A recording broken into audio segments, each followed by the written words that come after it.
Well, I am happy to report that critics are not to be trusted. They can be listened to, and they have to be, what they're advised has to be analyzed critically. So if they're going to be critical, then I have to be critical about what they are presenting or stating, sharing,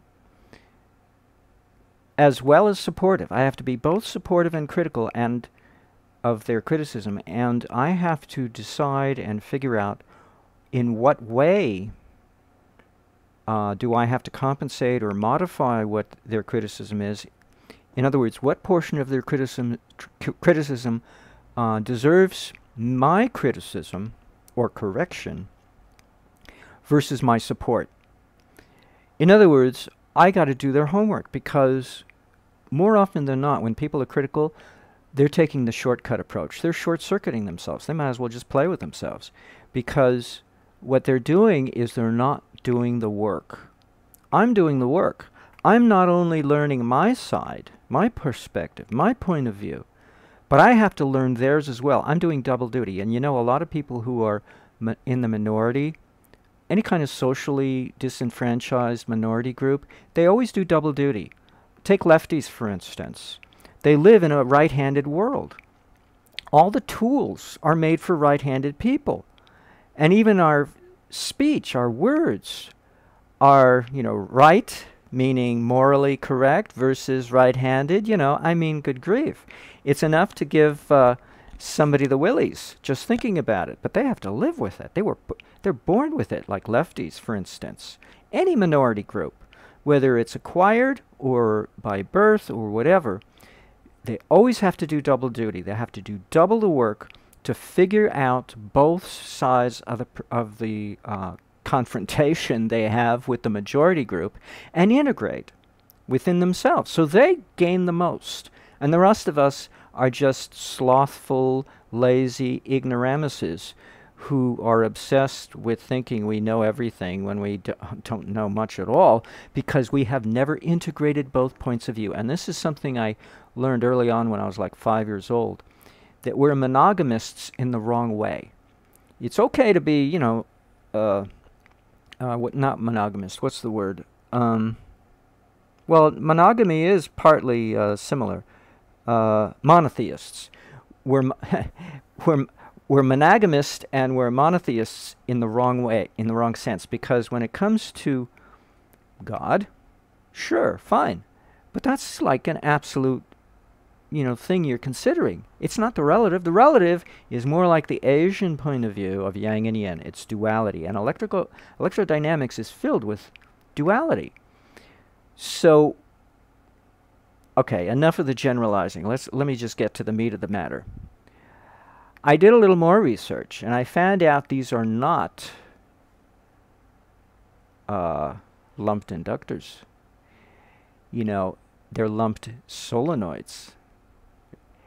And this is a very, very, very crucial distinction. One word, solenoid, as opposed to an inductor. What kind of inductor?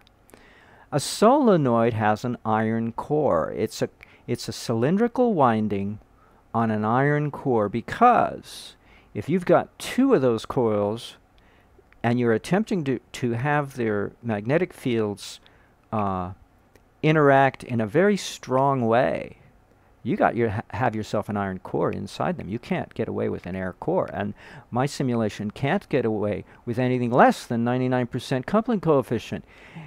You'll be lucky to get 99 even with an iron core, but with an air core, you'll be around what the transfer coil suffers at, 10% or slightly more.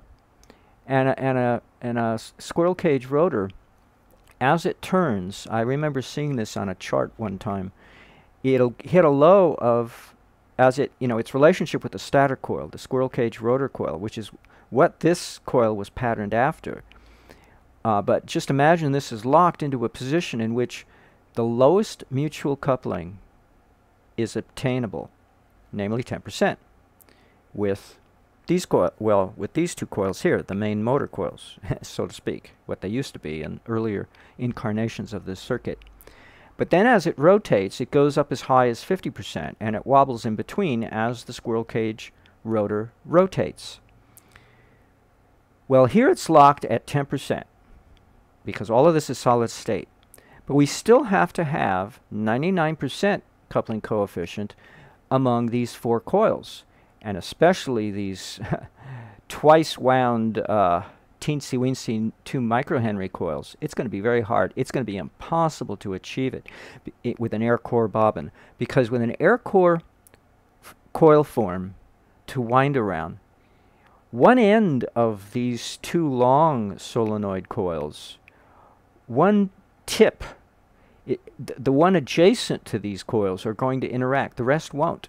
And so in order to calculate what your inductance is, you have to do a center tap analysis. You have to move your tap around to cordon off, divide, to segregate the coil into 2 sections. The section that's going to interact and the rest of it you ignore. And since these are so teensy and these are so big and long, you're going to get a teeny-weeny fraction of this entire core interacting at all, let alone at a high value. So your total inductance that you end up calculating is going to be extremely small on an air core bobbin. It's just not going to happen. You're not going to get 99%. But with an iron core, it distributes the magnetic flux evenly throughout the center of all the coils, which is where their magnetic field is the strongest, is in their radial center, their diametrical center.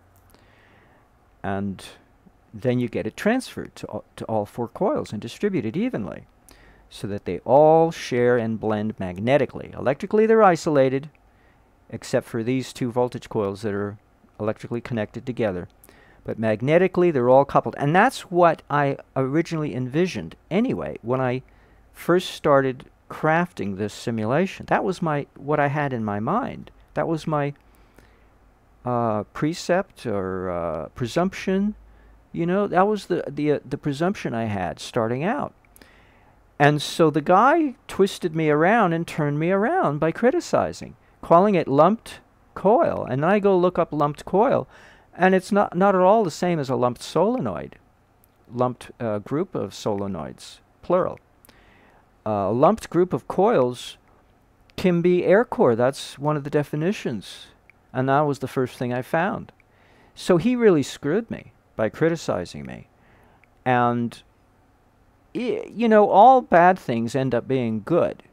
Because why? I have good motives. And because I know I'm right. But I just plodded along, and I ended up learning about UFOs. I never would have dreamed I would have stumbled upon somebody's patent on a UFO contraption and been able to figure out the details left out of the patent and figure out how this kind of energy might supply all the power necessary to levitate a craft, because it may not turn a motor because of the half-cycle separation between voltage and current in the AC cycle taking place in here. But be that as it may, that's one question mark still left unanswered. Be that as it may, I don't have to worry about him complaining about, oh, these are lumped inductors. No, screw him. Really, screw him. Not less than 99% coupling coefficient, fine, I put that in. I'm a little sorry I had to speak so harshly, but I should really be thanking him for screwing me, because it improves my my professionalism. You know, oh, I'm so professional now because he screwed me. And that's the fact of the matter. His screwing me made me more professional, and I ended up with a solid-state power system that can carry a load. I never would have dreamed. And maybe the load is merely a UFO, or maybe it can power these types of loads somehow. I don't know how. But be that as it may, I can now set the record straight. This is an iron core going through all of these 4. They have to be lined up, these 4 coils. They have their polarity, their winding, everything about them has to be the same. I cannot cross-wind them or counter-wind them, hoping to neutralize the or shift by some kind of simplistic method the current back into the voltage and get them into phase, because that'll screw up the over-unity anyway. And it's no small wonder the simulator knew that when I tried that. I stated it in the prior video section here, and gave me extremely low performance. So it's funny. The simulator was smart enough to, and that's why I guess I got out of the shackles. The portion of the fellow's criticism that was so unnecessary was to be shackled into thinking that these are lumped coils when they're not. They're lumped solenoids, or lumped solenoid coils. It makes a big difference. Hey, English, when you're dealing with these kinds of details, that's not a that's not a trivial affair for him to have left out that word, or to have overlooked that concept. That what I was presenting, he should have seen 99% and not call it a lumped coil, because lumped coils don't have 99% coupling coefficient because they're air core. Okay, so I've said enough. I got a lot of hot air here because I'm really angry, but I should be happy and thanking him. But the fact is, lesha vidya, it's a Sanskrit expression. It means something sticky still remains in your hand. When you have a grease ball, you want to throw at someone, because this is what people did in the old days when they had nothing else better to do. And when I say old days, I mean 5,000 years ago. They take a little wad of butter and they threw it at each other instead of water balloons. Nowadays we'd use water balloons, or foam. What do they call them? They're used for swimming pools. They're long squeegees, or I forget what they're called. They're long and cylindrical and narrow enough. And two little children I saw yesterday beating each other with these foam squeegees, or whatever they're called, squishies. I think they're called squishies, I don't know. And, you know, I think my mother and I did that too many decades ago. We started with pillows, and then we ended up thrashing the pillows, so we ended up buying the squeegees and beating each other. She needed it. I didn't need it, but she had so much anger and hostility. She said, okay, time for the squeegees. And she started beating me with them. Well, she used to beat my tushy when I was a little kid and broke all the wooden hangers. Said, Mom, why don't you use an iron hanger? Good idea. She went to the closet and got an iron hanger and proceeded to finish beating me. It's like, God, a violent woman here, you know. She had to beat her children. Beat me senselessly, you know. Because I was so smart. I was a smart ass, you know. I found out all the holes in her logic, and she was so frustrated with me. She just ended up beating me, you know. This is what I get for being born in a stupid family. But whatever. Of lower IQ. Anywho, so these are lumped solenoids, these four coils. This is a lumped coil because it's air core and it's separated from these coils. And so is this one. Well, this one's not lumped with anything. It's just hanging out there all by itself. Way out there on the end here. It's like a diving board. Ta-twing! It's going to splash in here. I could put a little swimming pool in this empty area. I'm not sure what to put here. Maybe I should put a swimming pool. Anyway, so now we've cleared that all up. I went back to my... Well, no, I kept the color because it seemed to be the right color. Because it may be too dark for contrast for the text here, so I made the text blue to try to stand out. I don't know what's the opposite of this color. But I wanted it here lightly colored. I could have gone to brown, but then this would be hard to distinguish. I needed it to be the same background color, you know. What can I say? Color schemes can sometimes be very crucial. But I changed the text here, and I changed this title here for this coupling coefficient label, and that's all I did between this video and the prior segment. So now this is segment number 28, because I'm going to reposition some of the earlier videos that I didn't include that were actually made in the midst of my documenting these other series, these other video series, and they're on totally off-the-wall topics like, you know, how UFO functions, yada yada. So I still include them for historical reference because they are sequential in terms of time, when I made them in regards to when I made these other videos documenting the development of this circuit. Because, you know, if the circuit, if my working on it inspired me to do other videos, I should keep them in the sequence so you can see everything in context. how my mind was working, you might get clues and not be, what was he thinking? Instead, you'll go, oh, okay, I get that. Because that's the whole point of making this video series, is you understand my line of reasoning as it develops. If you take the trouble to watch all the videos, and they're probably up beyond 6 hours now. Yeah, I think I'm going to change this. They're probably over 7 hours at this point. Oh, I spit on my foot here. I'm spitting. I'm so excited. Yeah, what can I say? So, I hope you enjoyed this. Maybe this is the last video. You know, the day will come when somebody builds this, and then I can sit back and stop working on it, because I am trying to stretch myself as much as I can, because I have very little to work on. All I have is simulations and what I read on the internet, you know, what I hear, you know, read about what Eric Dollar has to say, or what other people have to say about electrodynamic theory in general, or Eric in particular. You know, I have very little to go on.